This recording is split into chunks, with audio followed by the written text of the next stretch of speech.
I'm Jake. And Alex. Happy Friday the 13th, one day before Valentine's Day. Mm-hmm.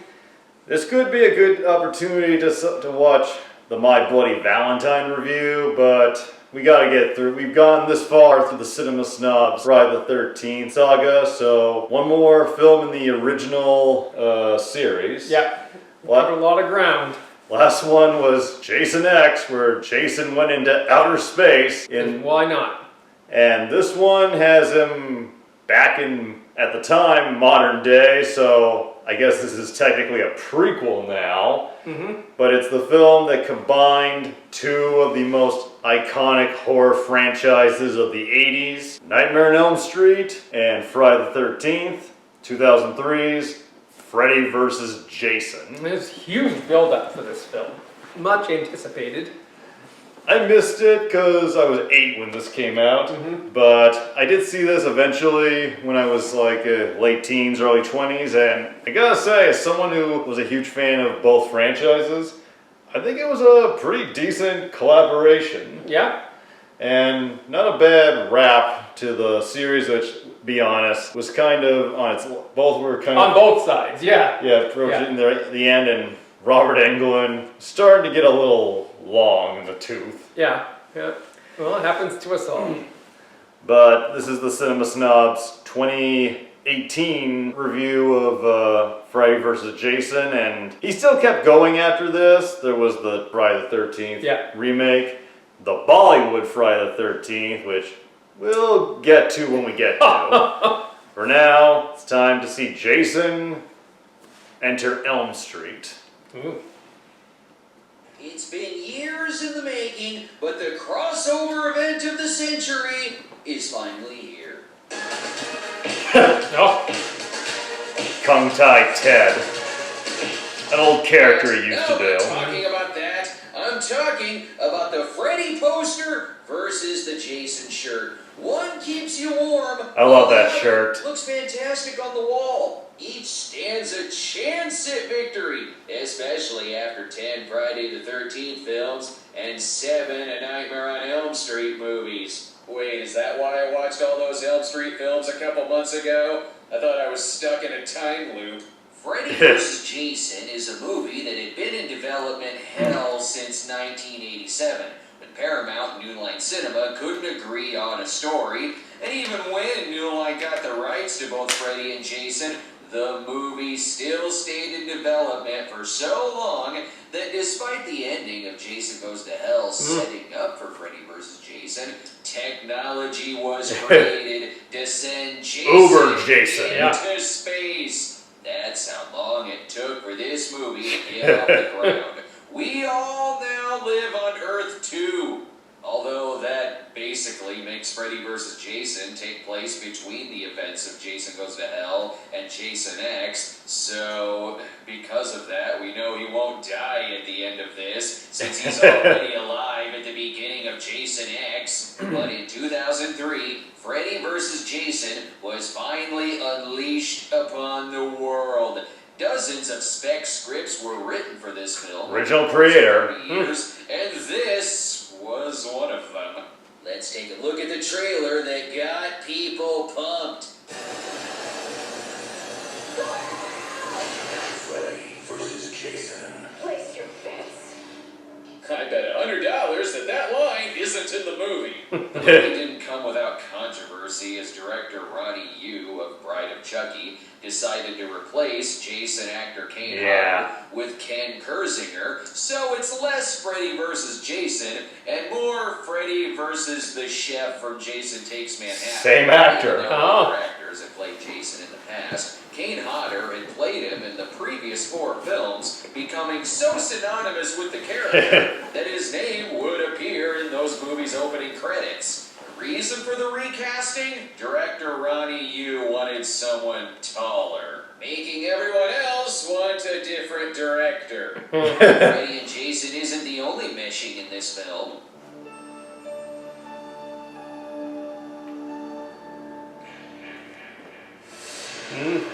Say goodbye to those themes. You won't hear them again. 30 seconds into the movie and already the demonic toys lose. In the earlier Freddy movies, it always addressed Freddy as a child murderer, but really only hinting at whether or not he was a child molester.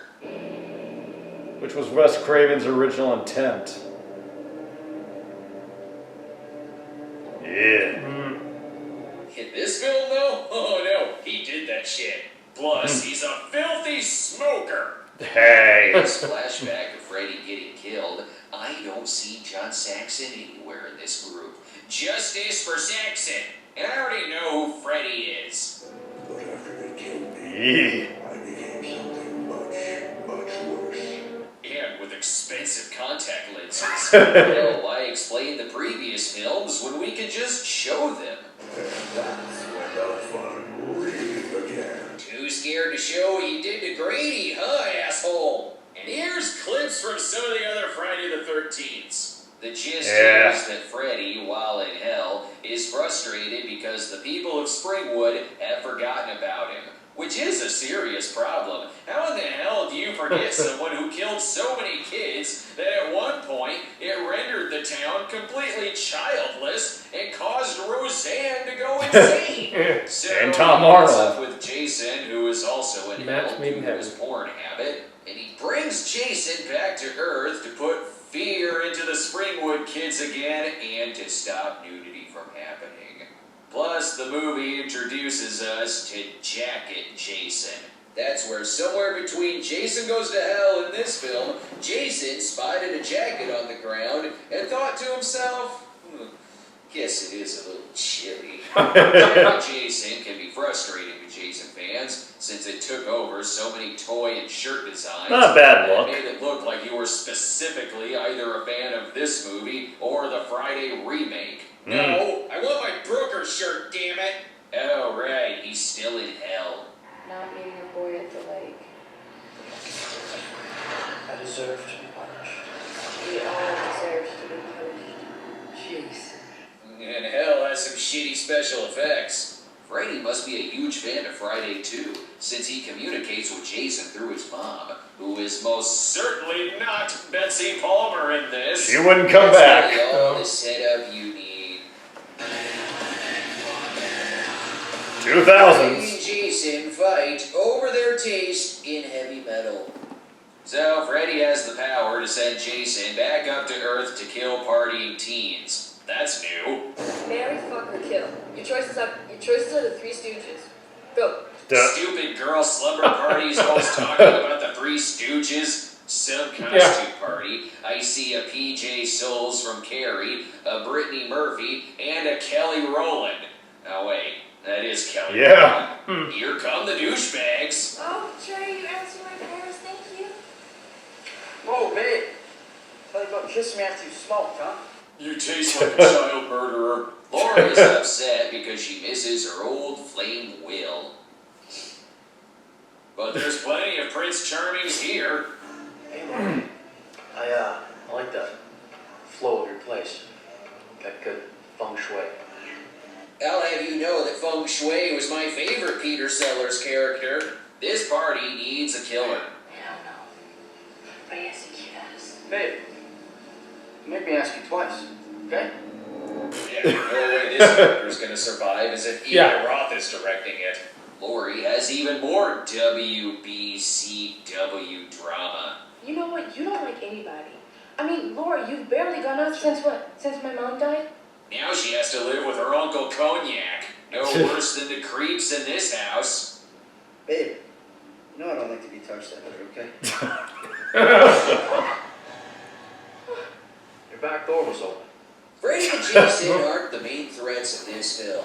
The tag team of Rapey McGee and Strangly McHooker fetish are. And let's not forget about the real deathbed. This is a great scene. No one was date raped in Springwood ever again. Look, guys, I was in Scary Movie. I know a silly crime when I see one. Even more new rules keep getting added to this lore.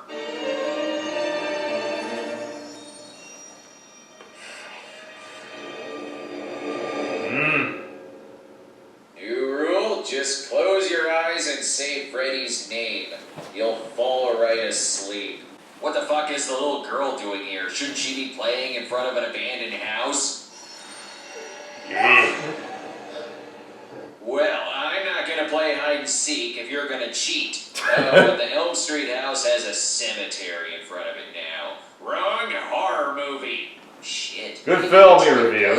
Yeah. All I did was close my eyes and make a joke about the dead girls, and then they appeared. Let me try it myself. Freddy. Stupid jump scare generator. What the hell is Elijah Nowood still doing here? Yeah, he's not dead already. Jesus. Haha, sweet dreams. Now fuck a goat. The only reason this movie was made was to maintain the evil entity of Freddy in order to keep it from haunting Heather Langenkamp again. And to kill this kid's dad. Fuck that dude. His dad's head also doubled as a bucket of paint. Meanwhile, at the insane asylum, all those Uva Ball Rampage films put Brendan Fletcher right in the loony bin. Oh, and Jason Ritter plays Laurie's love interest, Will. John Ritter's son. Oh, wow. Something's not right here. You're the one that told the cops that Laurie's dad killed his wife. Yeah, right, and now it looks like someone else got killed in the same house. You think that's a coincidence? 2 murders in one house? Someone hasn't seen an Amityville movie. Or an Elm Street movie. I guess they could play some games, but fuck it, escaping is a better idea, especially before this happens. Nothing like drugging your Yes, kid in this the is morning. legit. The only guy who likes to drug people's juice. This has the whole school on edge. Shit! This is bullshit! The police are blaming everything on Blake like it's some kind of Columbine thing or something. They're saying he went crazy. Crushed by mattress. Topical. Just like Columbine. I know who the real villain is. Linderman. Well, I heard what happened and I just want to express how, or to tell you how sorry I was. Thank you. That's sweet. Right. You know, actually, if you need any... Freddy versus Jason versus Nice Guy. Then what kind of school is this? You're singing like this song like... 1, 2, Freddy's coming for you. Rampage guy out of here? Maybe Kelly Rowland was right. Yeah, where did he come from? Columbine. Oh, and I think this episode could also count as an Ant-Man and the Wasp tie-in. Oh, How is this school Evangeline so Lilly. easy for escape mental patients to walk into? This is what happens when your teacher is Robert Shea. He's gonna stock your school with Freddy versus Producer of the Elm Street movies. Okay. Serious old man jokes. Oh. I haven't been this impressed since his amazing pulling off the finger trick. And shouldn't that have pulled their nose off in the real world? They're openly hiding in the one place no one in the school ever goes, the library. Or maybe security does show up and makes them randomly switch locations. We had to move the conversation to the van because,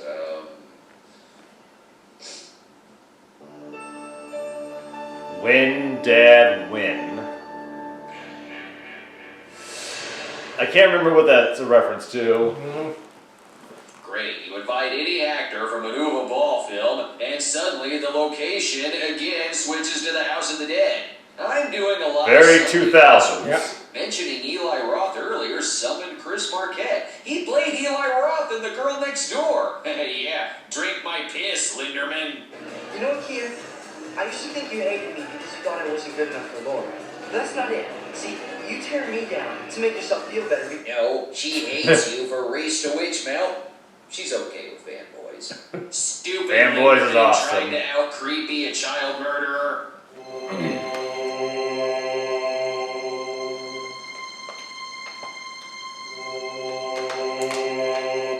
Young Clay Walsh is obsessed. Why, I'm just drunk enough to follow the severed head of my boyfriend into this boiler room silo.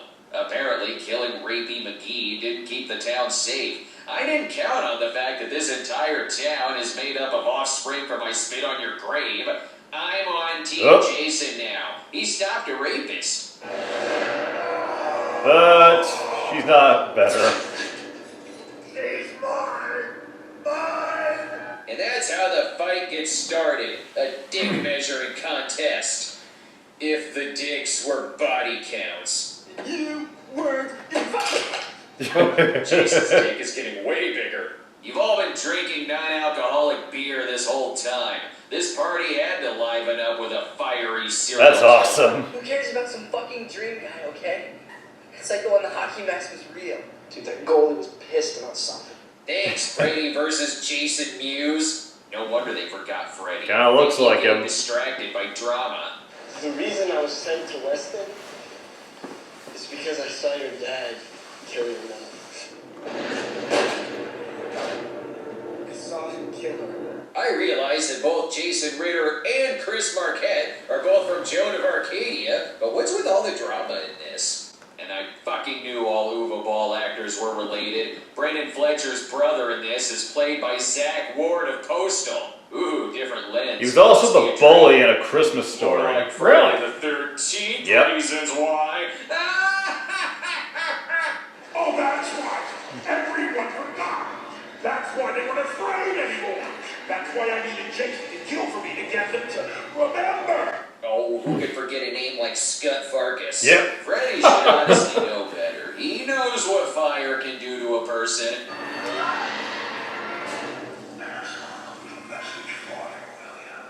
You misspelled Freddy's coming. Officer Lachlan Monroe doesn't know who Freddy is simply because he's not from Springwood. Makes sense. No one outside of Cook County knows who Gacy is. Oh, and Springwood is now Wayward Pines. Why don't you go hang out with the kids? They need to be told who Jason is because they're not from Crystal Lake. Now, this Jason Voorhees supposedly drowned at Camp Crystal Lake back in 1957 when he was 11 years old. For anyone who didn't see the first two movies. No. You're supposed to start out with the 1979 film, Friday the 13th, The Orphan. Everyone knows this. These kids either know too little or too much. And what if Freddy brought Jason back? Because he was too weak to go after us on his own, so he used Jason. I'd say you're friends with a screenwriter. And quit saying his name and falling asleep. Your eyes say no, but my mouth says yes. That's the town's motto. Sure, I could be watching Freddy and Jason fight, but this plot about a drug called Hypnosil that stops dreams, that's what I'm here for. Richard Kimball's wife was killed. FDA approved. Hey, the hospital was easy to break out of, and goddamn it, it's easy to break into as well. These are the ones who wouldn't stop dreaming. They're in a coma. It says they were given too much hypnosis. This movie is nothing but anti-dream stopping drug propaganda. Is there a drug for stupid?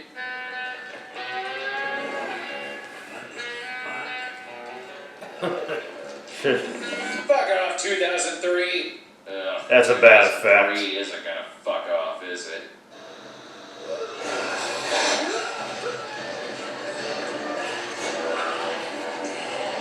Yeah, not one of their best. That looked real. Officer Lachlan Monroe may be dead, but on the plus side, Mark Paul Gosselaar now has straight A's. Bars on the windows aren't going to stop this Jason from the trademark throwing someone through glass. Freddy attempts to kill Jason in his dreams. Bullets and explosions don't stop Jason, but tranquilizers? Oh, works like a charm. Does Jason dream about unlucky sheep? Nope, just a boiler room. Shocking. 65 minutes in, and we finally see them fight.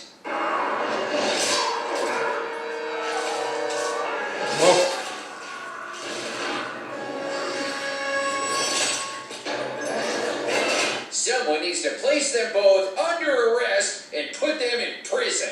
Careful, this scene's getting silly.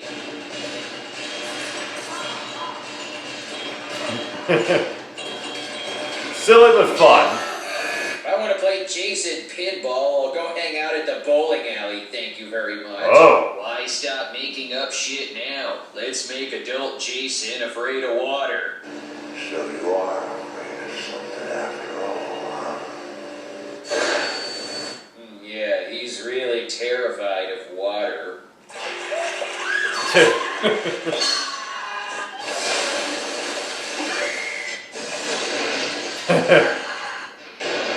He was scared in the sewer in part 8. Yep, look at him. Terrified. Oh, right, the teenager. Why go all the way to Crystal Lake? Best case scenario, Jason wins. He'll already be home, back where he belongs. Yeah, where he can kill the people of Crystal Lake. Fuck those people. Freddy must have used toxic waste from the New York sewers to turn Jason back into a child. Yep. That makes sense. And that's what finally stops him. A migraine. This movie is way more loose with the lore than I ever anticipated.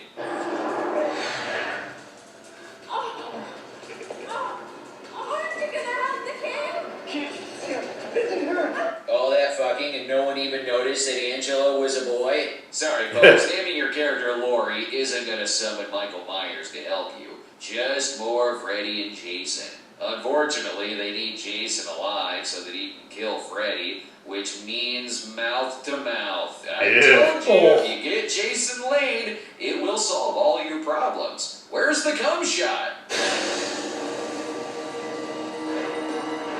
I said cum shot, not trailer shot. Oh, and Freddy is the one who killed Lori's mom. I know a revelation like that puts me in the mood. I should warn you, Princess. The first time tends to get a little messy. He's talking about fucking. But fuck you, bitch, you're out of the dream world now. I love his face here.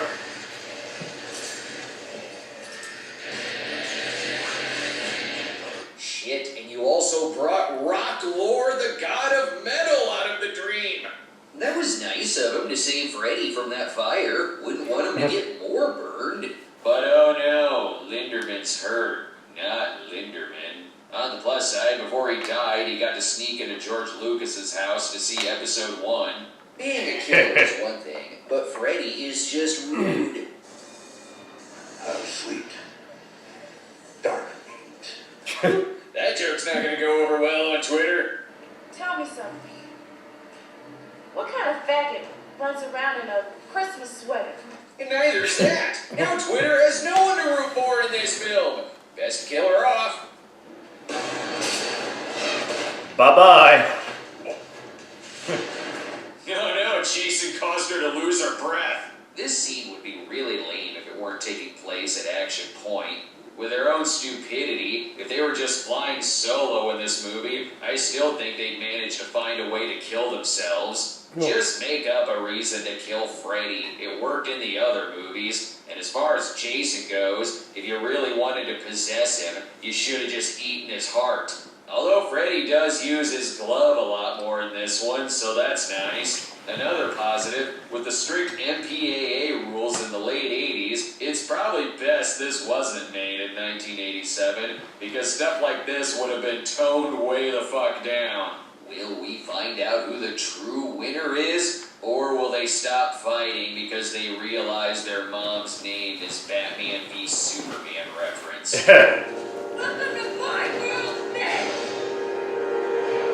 You don't say as cool as him. I guess Monica Kino wins. And bitch is Freddy's line. No?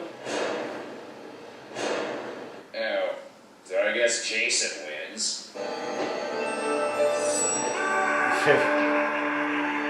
Just pick a goddamn winner. Is it really that hard? Apparently it is hard. And why do I suddenly feel like moshing?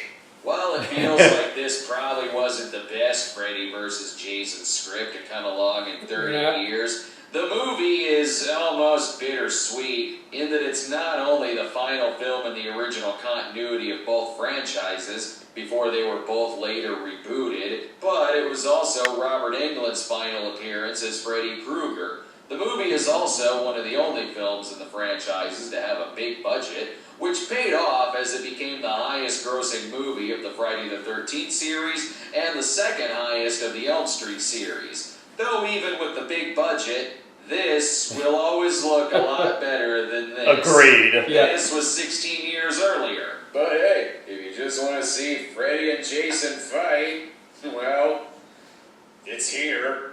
But I'll stick with Bergman versus Woody, thank you very much. The real question is, which set of reviews is better?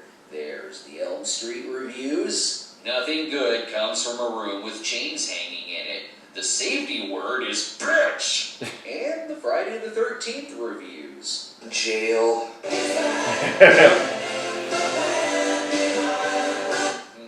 Well, that settles it. The Friday the 13th reviews wins. See? It's not that hard to pick a fucking winner. We gotta go! Now! Come on! Let me handle this, bitch.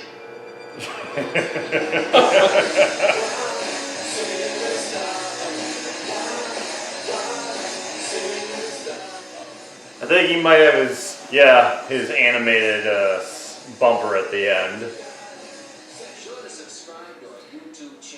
At the time, he had like a very short-lived cartoon show based on his cat, Lloyd. It only went for about 6 episodes, but it had a few fun moments. But anyway, that's the Freddy vs. Jason review. Yeah. What'd you think? The review was good. I mean, the movie had its problems, but the review was good. There's a lot of fun moments. Yeah. A subtle reference that you probably wouldn't get is when he shows the camp counselors having sex and he goes, you wouldn't notice, or they didn't notice that Angela was a boy. It's a reference to another iconic slasher film, Sleepaway Camp. Okay. I'll explain later, but trust me, that if you've seen it, that joke is very funny. Okay. And the part about the fucked up sleeping medication. The jokes about the guy played Linderman, how he was in Fanboys.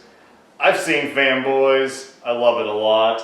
So that was a good callback. And I liked him comparing how the older practical effects look so much better. Especially that worm They were thing. trying too hard there, yeah. It's nice, you can definitely tell he loves both series, you know, so Yeah. this one, like, it kind of hurt him a little bit, the way that they, you know, executed this particular film, because I think the hype put it up here, and then it's like, they just kind of meandered, and I think that's part from the direction. Yeah, Ronnie Yu, he's a mixed bag. His only other film that I know is Bride of Chucky, which I was honestly never that big a fan of. But there is a lot here, and Sure, yep. the stuff with the teenagers, yeah, that goes on maybe more than it should. Oh, they're so creepy. But the actors were not bad in their roles. Yeah. The stoner guy getting possessed and sliced up was fun. Monica Keena, not the greatest scream queen, but she did well as Laurie. And when it actually did have Freddy and Jason fighting, they went all out. It was like it was like Fifth Element levels of action. Yeah. And Doug, he did a review, and I hate to steal from another reviewer's jokes, but Doug pointed out that when Freddy tries to kick Jason in the crotch, Jason is unaffected, but Freddy apparently breaks his foot. I like the bit, him being afraid of water, and then doing all the clips. Oh, yeah. Yeah, that was a good segment. The only reason I can think of why they did that was in Jason Takes Manhattan, he's paralyzed when he sees water coming at him. Yeah. But in that case, it was literally flooding at him. Still a bit of a stretch, yeah. This water is just like coming down gently. Steady trickle, yeah. Freddy Krueger, Robert, say what you will, but Robert Englund put his all into each movie. Yeah, and I think he was good here, yeah. You can definitely tell he's aging, but he still sold it.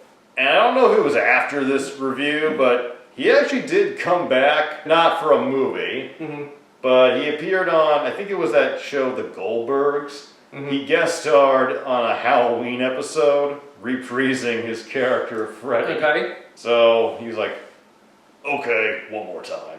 Ken Kersinger, I don't hate him as someone. No, I don't think he was terrible, but... He's got a good imposing height. Yeah. Kane Hodder, who was Jason in Jason X and the others. I do think he was more intimidating. Yeah, like he had the build, the slow walk. When asked what he thought of getting replaced by Ken Kersinger, Kane Hodder was like, I guess they wanted Jason to look like a skinny little bitch. Not bitter at all. However, the two of them were seen side by side at a horror convention panel. Mm-hmm. So, I guess no lasting bad blood. Yeah. Well, it's not his fault, right? Yeah. He was just cast. Here's a fun little thing. Brad jokes about the moments where they make politically incorrect jokes. Yeah. Saying, well, Twitter's not going to love that. Yeah. I remember this comedian, I can't remember his name, I'll put it down here. He was in the Eternals, who joked about how that scene apparently got certain people up in arms. And he goes, I mean, this is a guy who butchers and murders children. But racist jokes. Don't cross that line. Never. Yeah. As far as which franchise I like the best, I think personally, the Friday the 13th movies, they're fun. Yeah, and they're iconic in their own right. But the Elm Street films had a bit more dimension to them. Mm-hmm. So I think I like the Nightmare movies more. They also had less movies that I considered kind of grating. Selling it, yeah. And as far as which series of reviews I like, you haven't seen his Nightmare reviews. No, I haven't, no. I have, and while they are a lot of fun, the Friday the 13th movies, they have more material to make fun of. Yeah. So in a way that kind of makes the Friday reviews the best in my opinion. Mm-hmm. And also, it's the series he had been doing the longest. Like, I don't know if you remember, the very first Friday review he did that we reacted to was all the way back in 2009. Yeah, that's a long time ago. So this franchise has literally been with him near the beginning. Yeah, there's always a highlight of my sleepovers as a child watching these films. So, yeah, obviously this one came out when I was an adult, but yeah, it's a good ride through what was a very hyped up film and decent execution, even though it did have its issues. I know some people don't like the ending, but I get a snicker when I see Freddy wink. Yeah. Because I'm like, you really cannot kill him off permanently. I know, yeah. But it's a good note to go out on. I think so, especially where they were bringing both of them together. And apparently there have been talks, or some people have wanted more crossovers. Mm-hmm. And I could be wrong, but I believe there was a comic book made that had Freddy and Jason returning. Oh, okay. Going up against Ash, Bruce Campbell's character from the Evil Dead movies. That's kind of a random addition. They also had a alternate ending that I don't think was ever filmed, where the ending, instead of having Jason come out of the lake carrying Freddy's head, was supposed to have the two of them in the lake trying to kill each other, and then all of a sudden chains would shoot up out of the lake, grab them, and pull them apart. Oh, I kind of like that concept. And who should appear out of the lake? Pinhead. I kind of like that concept, but yeah, I'm like, at least do a deleted scene or something. Why couldn't they do that? Yeah. And after this, they considered doing like I think a Pinhead versus Michael Myers movie. Yeah. Which never came to fruition because when you really think about it, they don't really match up. Mm-hmm. But all in all, fun review of a bumpy but fun film. Yeah, it was campy, but it was meant to be. Absolutely, and yeah. That'll be the last Cinema Snob Friday the 13th for a bit. I know there's one next month, but I think we need a little bit of a breather. Probably, yeah. So until then, take care and... Happy Valentine's Day. Don't step on a crack.